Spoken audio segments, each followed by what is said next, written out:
आइए आज बात करें कि अगर किसी ऑर्गेनाइजेशन को सैंपल डेटा देना है या सैंपल फॉर्म्स देने हैं, क्या उससे भी प्रिवेसी प्रॉब्लम है?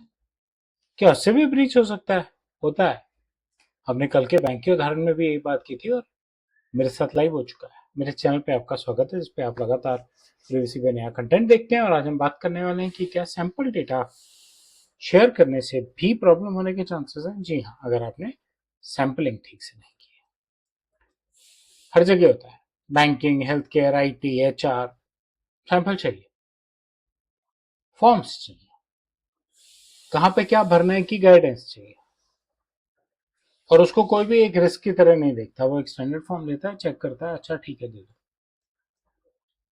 लोग क्या सोचते हैं? लोग सोचते हैं सैंपल है, लेकिन कई लोग गड़बड़ करते हैं। सैंपल एक्सप्लेनेशन के लिए, नए कस्टमर की ऑनबोर्डिंग के लिए, चाहे वो हॉस्पिटल का फॉर्म भर रहा है, चाहे वो बैंक अकाउंट फॉर्म भर रहा है, चाहे वो लोन लेने के लिए प्लेजिंग की स्लिप भर रहा है, फटाफट लोग व्हाट्सएप ईमेल पे शेयर कर देते हैं बिना सोचे। वो ये भी नहीं सोचते, जो मेरे साथ हो चुका है, कि वो सैंपल जो आप दे रहे हैं वो सैंपल नहीं है, उसमें किसी का डेटा फिल्ड है। सैंपल वो आपको दिखता है, लेकिन अगर उसमें किसी की पूरी पर्सनल फाइनेंशियल इंफॉर्मेशन ऑलरेडी भरी हुई है तो वो सैंपल नहीं है। रियलिटी क्या है? वो सैंपल नहीं है, वो रियल डेटा है, वो रियल एक्सपोजर है, वो रियल आइडेंटिफायर्स है, दिखता है ये हो रहा है। गड़बड़ कहाँ होती है? जब रियल और डेमो में कोई फर्क नहीं है। भरा हुआ फॉर्म है, आपने एक कस्टमर का भरा हुआ फॉर्म उठाया, फोटो खींचे, व्हाट्सएप कर, आपने देखा ही नहीं उसमें डेटा भरा हुआ है, या आपको फर्क नहीं पड़ता, या आपने कभी ये रियलाइज ही नहीं किया, जिसके लिए हम बार बार एम्प्लॉय अवेयरनेस ट्रेनिंग्स की बात करते हैं, कि आपने रियलाइज ही नहीं किया कि ये गैप आ सकता है। आपके यहाँ कोई मास्किंग का प्रोसेस ही नहीं है। आपके यहाँ कोई डिफाइंड प्रैक्टिस ही नहीं है कि आप क्या कर रहे हैं, क्या नहीं कर रहे। क्यों नहीं बैंक्स अगर प्लेज स्लिप का सैंपल देना चाहती हैं तो अलग अलग डीमेट अकाउंट टाइप्स की सैंपल फॉर्म बिना बैंक का नाम डाले और बिना कस्टमर्स के नाम डाले, ना अपने ना उनके, एक फॉर्म बना के रख लें और शेयर कर लें। फटाफट फटाफट जल्दी जल्दी कट कट टक फोटो मारी और कर लिया, डेटा फटाफट रीयूज हो गया। कोई रेडीमेड टेम्पलेट्स नहीं है, सब करते हैं। मैंने भी किया तो क्या हुआ, जल्दी से अकाउंट खुल जाएगा, 5 लाख रुपए का लोन डिस्पर्स हो जाएगा, 5 लाख रुपए मेरे टारगेट के पूरे हो जाएंगे। ये सब डेंजरस क्यों है? क्योंकि साइलेंट एक्सपोजर है। कोई ट्रैक नहीं कर रहा है इसको, कोई अकाउंटेबिलिटी नहीं है किसी की, कोई देख ही नहीं रहा क्या हो रहा है, कोई अवेयरनेस ही नहीं है किसी को कि क्या हो रहा है।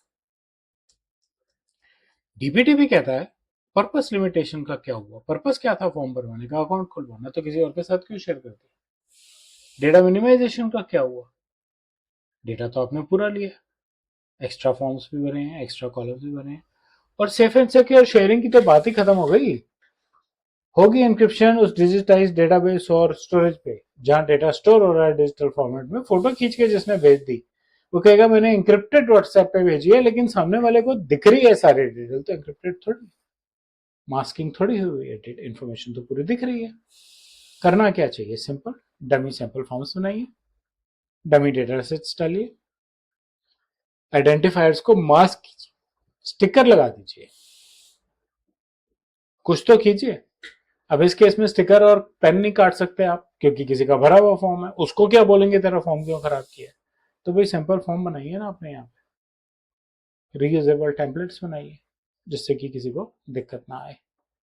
इंपॉर्टेंट है सैंपल डेटा, चाहे आप टेक्निकल प्रोडक्ट की डेमो दे रहे हैं, चाहे आप भरा हुआ फॉर्म शेयर कर रहे हैं। डेमो एनवायरमेंट होनी चाहिए, उसमें लाइव डेटा नहीं होना चाहिए। ये टेक्नोलॉजी या पॉलिसी या बिहेवियरल, ये टेक्नोलॉजी या पॉलिसी का इशू नहीं है, ये बिहेवियरल इशू। और इसको कंट्रोल करने के लिए मैनेजमेंट बहुत आराम से सैंपल डेटा दे सकती है, सैंपल फॉर्म्स दे सकती है, जिससे कि किसी भी एम्प्लॉय को ये पता हो कि सैंपल देना है तो वहां से ये डॉक्यूमेंट। सैंपल डेटा के ट्रैप और उससे होने वाले लीक्स पे बस इतना ही। इंपॉर्टेंट क्या है? सबसे बड़ा रिस्क क्या हो सकता है? एक गलत व्हाट्सएप, एक गलत ईमेल, एक डॉक्यूमेंट जो गलत जगह भेजा गया, एक एक्सपोजर, ब्रीच। मुझे भेज दी किसी ने किसी और के दोनों बैंकों के अकाउंट की डिटेल्स और उसकी डीमैट होल्डिंग्स की detail. Major breach, major risk, ध्यान देना बहुत जरूरी है।